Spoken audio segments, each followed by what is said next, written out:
Hi, my loves. This week we are doing a little bit of a different video. I feel like it is important for us to kind of dive a bit deeper than maybe we do on a regular basis. Even though to me, I was like, me and my friends, we're deep. We're deep. We talk about a lot of shit. But some of you guys over on my Instagram were saying there's a couple more topics you'd like me to discuss a little bit more about and be able to kind of give you guys more of my perspective on them. One of them was mental health. And I understand that that topic is thankfully not as taboo as it used to be. I have always prided myself in being very honest and open with you guys when I am not feeling like my best self. And I'm actually not feeling like my best self right now, but more so in the physical sense because I'm overcoming a cold. But with that said, I figured, I'm finally feeling well enough to film a chatty, longer video. So what better topic than mental health, which is something that I am constantly trying to be better with. I'm constantly trying to have a healthier mind, healthier thoughts, and just overall being a better me, because I'm the type of person personally where I'm always in my head, and that constant thinking, like what I do, sometimes puts me in a not so great place. So take a moment, pause this video, grab yourself something to drink or a snack to have. I'm gonna finish off my breakfast smoothie with tropical fruit. I say at 2 p.m. But yeah, and let's just start chatting, having a little bit of a conversation. We're also not just going to be talking about my journey with mental health and the things that I struggle with on the day-to-day, but we're also not just going to talk about my journey with my mental health and everything that I go through on a regular basis, but I'm going to share some actionable things that I do every day, or what I try to do every day, in order to have a happier, healthier mindset. Did you guys just hear me swallow? That's what happens when I bring out the mic. Okay, to start off this video, I think it's important for me to tell you guys kind of like where I struggle and areas of opportunity that I have when it comes to my mental health, because I have been through quite the journey when it comes to depression and anxiety. Personally, I realized that I was starting to really suffer with depression back in middle school. I ended up going through a period of time where I had lost all my friends in middle school, and I know I understand we're throwing it back here, right? But I really feel like that was such a pivotal time frame for me, because it was right before I started high school, and I was still fairly newer to this school. Like, all the other kids had went to elementary school together. I had moved to this town in the 5th grade, so they had only known me for a couple years. I don't know who till this day. It doesn't honestly even matter, right? Because we're different, we're grown. But there must have been someone spreading lies about me to my core group of friends, pretty much saying that I was talking about them, and I was just not being a great person, and I was calling people things, and just stuff that I was never raised to do, and I never did. I understand too that we're talking about a period of time where I was literally 11, so I get it. But I ended up losing all of my friends. And I mean, it was a movie style issue. It was I had nowhere to sit at lunch. They were not literally, those high school movies where there's the weird kid, there's the outcast. Overnight that became me. And I don't know what the heck happened, but that's what happened. And that really put me into a depressive kind of state. And I remember really realizing that I just wasn't happy, right? Nothing brought me joy. And at the same time, my parents were also going through a divorce. So I was really being impacted emotionally during this period of time. And I just felt so alone. And I remember feeling so down all the time.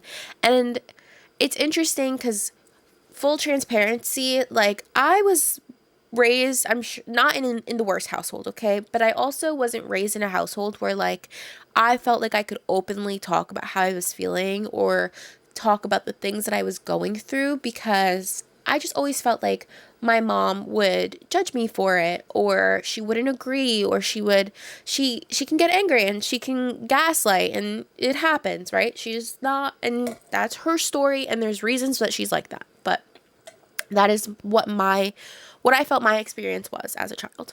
So I do remember there was a period of time where it was getting really bad, and I was really I was in the crisis counselor in school all the time, and just like I didn't know where to go during lunch. I was just like wandering, and I just felt like garbage all the time.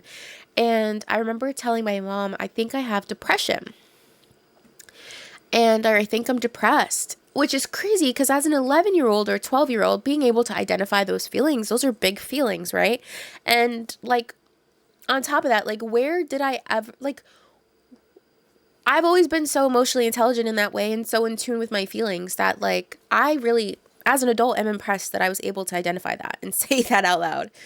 And I do remember my mom being fairly passive about it, being like, no, you're not. Like, you're just going through a hard time. You're just sad. Like, I do remember that and not feeling like maybe I was as validated as I needed to be. And so that was kind of like my first experience. And I will say that then kind of left me a very anxious, like, weird person when it came to friends, right? Like, I tried to do my best to move forward, especially as I entered high school after that. But even till this day, I find myself like being very anxious about new friends in my life. And I think that a lot of that is tied to that middle school experience that I had. Like I said, during that time, my parents were also going through a divorce. So I just think that I was just feeling down and out a lot of my life, right?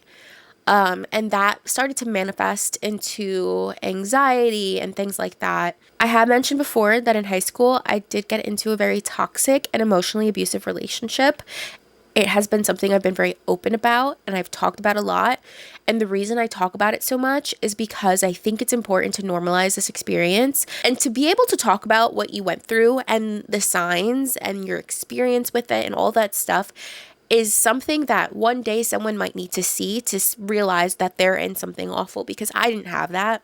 And that's why it took me as long as it did to get out of it. With that said, that person preyed on my already manifesting depression and anxieties with just home life and just past experiences, and they definitely made it worse. So it was around 17 years old that I started getting really, really bad anxiety. My parents' divorce was still happening. It was still really messy. I was probably being too involved with their divorce, if I'm being really honest. They really were venting to me and expressing all the things that they were feeling about the other person. And that would weigh on me. And so I already was like, ooh, like too much is happening like in my life. And then I fell vulnerable to a relationship that literally used my anxieties, my insecurities against me to have control over me. I'm happy to talk about this more.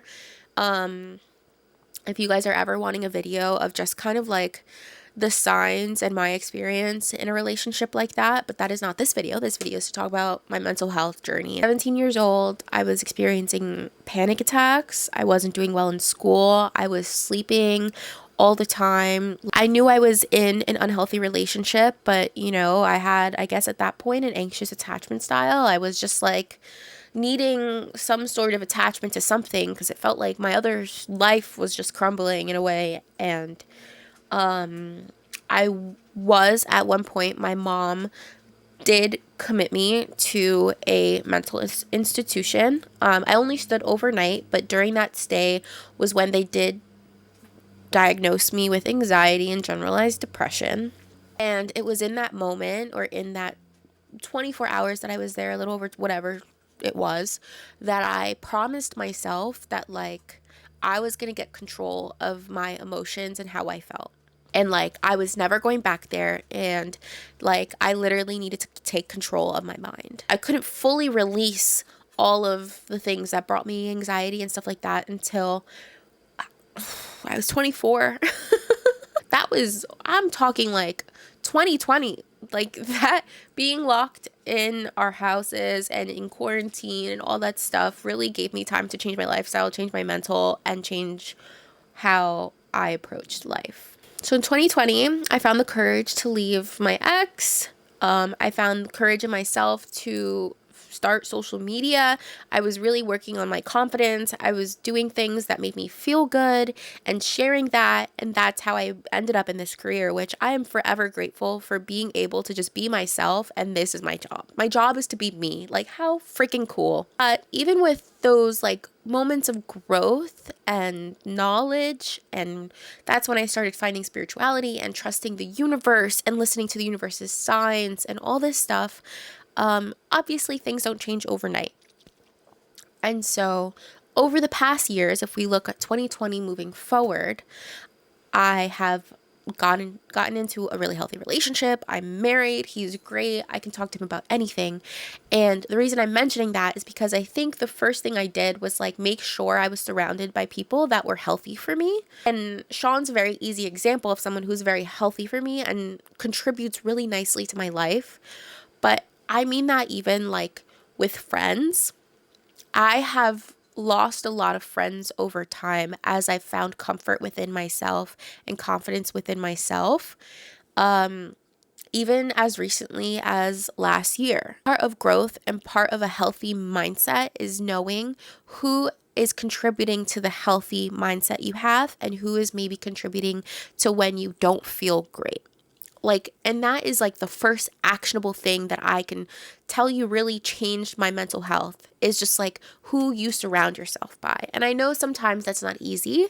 Putting up boundaries with people is one of the hardest things to start doing.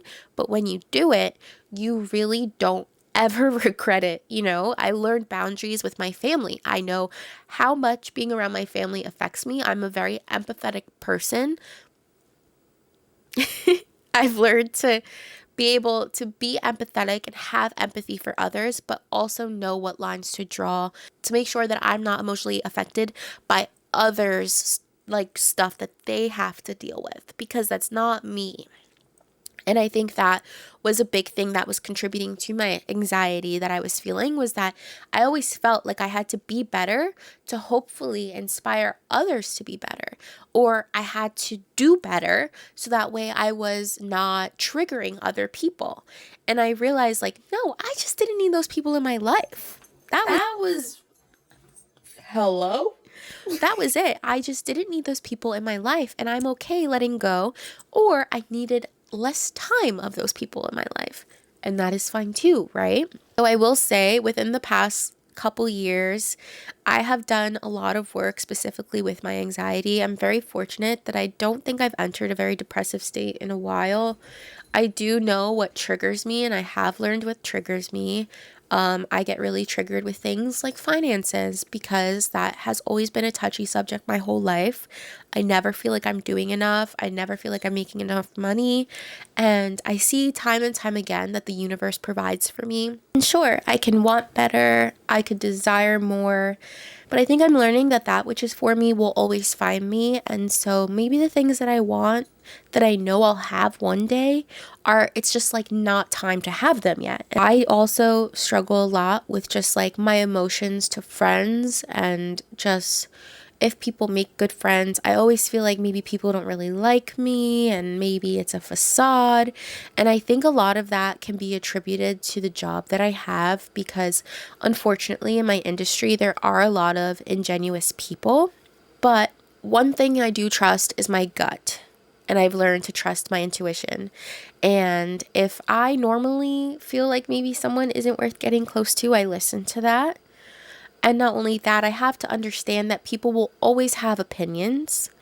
And so why am I letting myself be anxious about something that is someone else's baggage? Let them feel that way. Let them live that experience. But the only thing I can be in control of is protecting the way I feel about it. I can't help if Brenda doesn't like me because of she doesn't like mid-sized content. It's so weird, but I can't help that.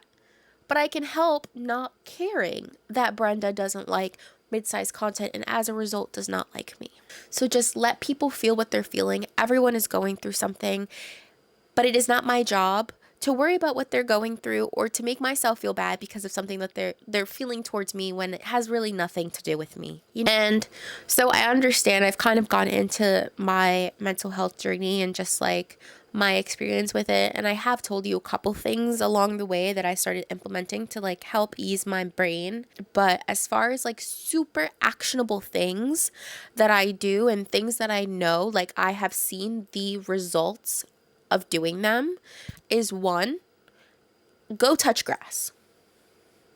I know people say that's so silly and they're like, oh, I needed to touch grass today. No, literally go touch grass. There are so many days where I feel like so not great, and all I need to do is go on a walk and it's like, oh, my mood is lifted. Another thing I recommend is journaling. Journaling is so helpful. I've showed you guys in one of my other vlogs how I do my intuitive journaling, but just write out your feelings. That is such a release that has been so helpful for me that like I really recommend you take the time to journal. And another thing I recommend is find self-help books that make you feel good and maybe discuss areas that you struggle in.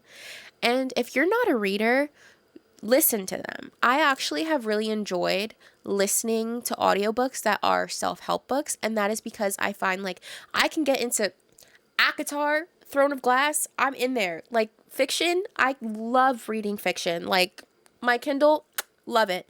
But the one thing I've noticed I struggle with is reading like a hard copy book when it's a self-help book, and that's just me. But listening to it like a podcast just is different. I like to put mine on when I go on a walk, and it just really is like you absorb that information, and sometimes you get these like messages through it that you really need, and it's so nice. And you don't have to listen to every single word that's being said, but it's nice to know that what you're experiencing is a universal experience and you're not the only one struggling with anxiety, with self-worth, with just like all these other stuff, because there's books written about people that are going through it, you know? And then last but not least, find a community that makes you feel really safe and makes you feel really good.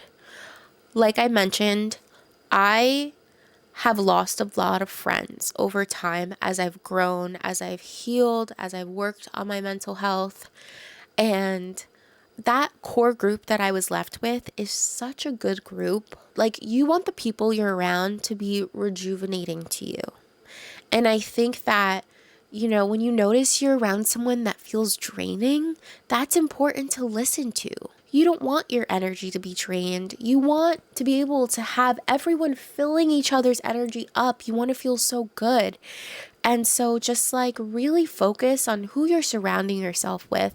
And for me, like I am so fortunate that my small circle does that for me. And not only that, I am so fortunate that you guys do that for me. And that's why I had my first community in confidence, because I was like, if they do that for me, imagine what they could do for each other. I understand the importance of finding a community that shares the same values and just like joy and interests as you, and I hope to be doing them more.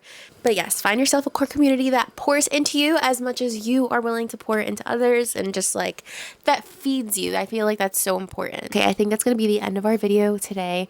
Thank you guys for sitting down and just kind of like chatting with me. I hope that this different format is still something that you guys can enjoy, because I feel like it's just like we're on a phone call and I'm just sharing everything on my mind. As always, please make sure to like and subscribe this video. And if you guys are more into the vlog type content, I do have quite a bit up already and I will be uploading more. But this is just some mixing things up, talking about things that are important besides all the fun stuff, you know? I love you all. See you next week. Bye.